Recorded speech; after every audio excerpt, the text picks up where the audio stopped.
So we've been seeing impacts of climate change in BC's forests for more than 20 years now, starting with the mountain pine beetle epidemic, which really devastated our interior forests.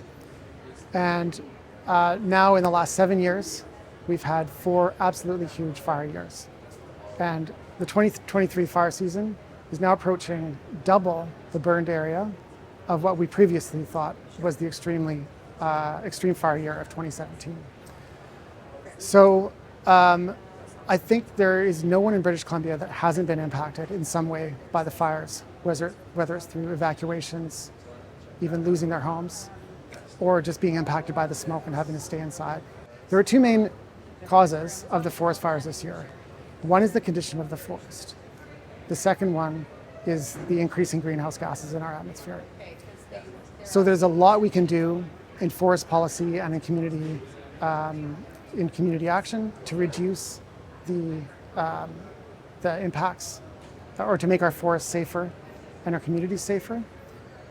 But all these efforts will be futile if we don't stabilize our climate.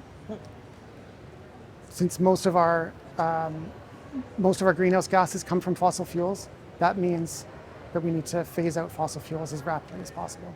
To stabilize our climate, we need to decarbonize our economy by 2050, as committed by the BC government.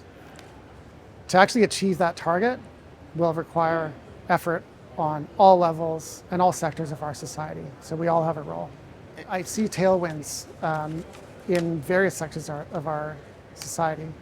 I work in the Ministry of Forests, and we have a new landscape planning process called Forest Landscape Planning.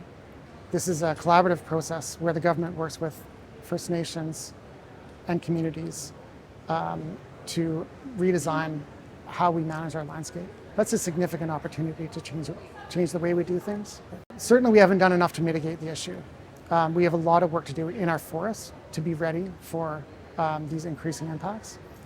But also, one of the things that's really worrying atmospheric scientists is that we've had a crazy year, not just in BC or Canada, but all around the world.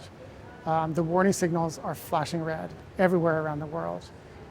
But the El Nino, which drives the variability of these extreme years on top of the impacts of climate change, is only just beginning.